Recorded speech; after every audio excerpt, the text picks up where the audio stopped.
देहरादून के lieutenant commandant अनंत कुमार कुकरेती की हिमस्खलन की चपेट में आने से वो शहीद हो गए थे। लेफ्टिनेंट कमांडेंट अनंत कुमार के घर आज मुख्यमंत्री पुष्कर सिंह धामी पहुंचे और शहीद द्वार बनवाने की घोषणा की। पिछले दिनों उत्तराखंड के माउंट त्रिशूल क्षेत्र में आए बर्फीले तूफान में नौसेना के 4 जवान शहीद हो गए थे, जिनमें से एक शहीद लेफ्टिनेंट कमांडेंट अनंत कुमार देहरादून के रहने वाले थे। बुधवार को मुख्यमंत्री पुष्कर सिंह धामी उनके आवास पर पहुंचे और परिजनों से मुलाकात की। मुख्यमंत्री धामी ने शोक संतप्त परिवार को सांत्वना देते हुए दिवंगत आत्मा की शांति की कामना की। कैबिनेट मंत्री स्वामी यतीश्वरानंद, देहरादून के मेयर सुनील उनियाल गामा भी वहां पर मौजूद रहे। इस दौरान मुख्यमंत्री धामी ने कहा कि लेफ्टिनेंट कमांडेंट अनंत कुकरेती के स्मृति में शहीद द्वार बनवाया जाएगा। नहीं, देखिए, बड़ा दुखद है और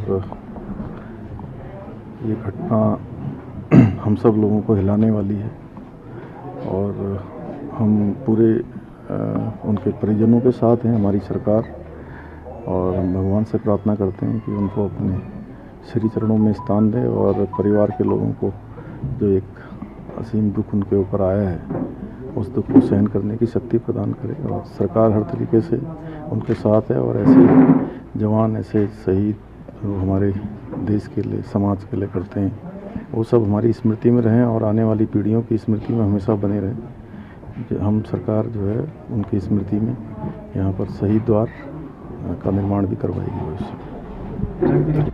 अनंत कुकरेती शुक्रवार को त्रिशूल चोटी के अवरोहण के दौरान हिमस्खलन में शहीद हुए थे। सोमवार को उनका पार्थिव शरीर नौसेना के बेस कैंप दिल्ली से दून लाया गया था। यहाँ उनके सगे संबंधियों ने उन्हें श्रद्धांजलि अर्पित की। साथ ही सेना और नौसेना अधिकारियों ने भी शहीद को सलामी दी। दोपहर को हरिद्वार में सैन्य सम्मान के साथ अंतिम संस्कार हुआ। मुख्यमंत्री पुष्कर सिंह धामी ने शहीद के परिवार के प्रति संवेदना तो व्यक्त की।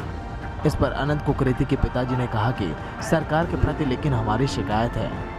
हमारा बेटा देश की सेवा में था, राष्ट्रीय मिशन पर था, इससे देश का नाम रोशन होता है। उस हिसाब से सरकार की तरफ से हमें सम्मान नहीं दिया गया, ये दुखद है। मुख्यमंत्री आए तो हैं, लेकिन निश्चित रूप से हमारी सरकार के प्रति थोड़ा शिकायत तो है।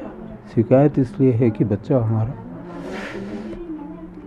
एक देश सेवा में है और राष्ट्रीय मिशन पर था। वो इसमें देश का नाम ऊंचा होना था, सेना का नाम ऊंचा होना था, सबका वो होना था, तो उस तरह का उसको गवर्नमेंट की तरफ से सम्मान नहीं दिया गया और ये दुखद है।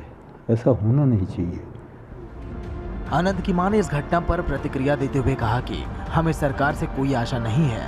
1 तारीख को यह घटना हुई और आज मुख्यमंत्री कह रहे हैं उनको इस बारे में जानकारी नहीं थी। जब पूरी दुनिया में ये बात फैल गई तब उनको जानकारी कैसे नहीं थी? का समय था और जी, जो उन्होंने कहा ये तो उन्होंने सिर्फ अपनी भूल को दबाने के लिए कहा। मैं नहीं मानती कि उनको पता नहीं था। पूरा विश्व जानता है कि ये घटना हो गई।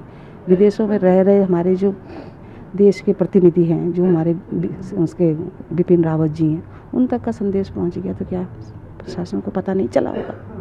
तो ये कहना तो अपने आप में सरासर अपनी बात को दबाना है। लगभग 5 महीने पहले अनंत कुकरेती की शादी हुई थी। उनकी धर्मपत्नी ने भावुक होते हुए इस घटना के बारे में बताया कि अनंत ने कहा था, हमारी शादी के 6 महीने पूरे होने वाले हैं, हम लोग 6 मंथ एनिवर्सरी सेलिब्रेट करेंगे, लेकिन उसके पहले घटना हो गई। शादी के समय वो घर था, उसके बाद घर भी नहीं आया था। उसने यही बोला था कि वापस आके 6 मंथ एनिवर्सरी सेलिब्रेट करते हैं, 1 साल की बाद में करेंगे। बट शहीद के पिता वन विभाग में रेंजर्स के पद पर सेवानिवृत्त हैं। कुकरेती परिवार मूल रूप से गांव जौरासी पट्टी दुर्गड्डा पौड़ी का रहने वाले हैं। अनंत के बड़े भाई और भाभी वायुसेना में स्क्वाड्रन लीडर हैं। अनंत को सब घर में हिमी बुलाते थे। वो घर में सबके लाडले थे, लेकिन अब वो हम सभी को छोड़कर चले गए। देहरादून से अंशुमान मिश्रा की रिपोर्ट, हिंदी खबर।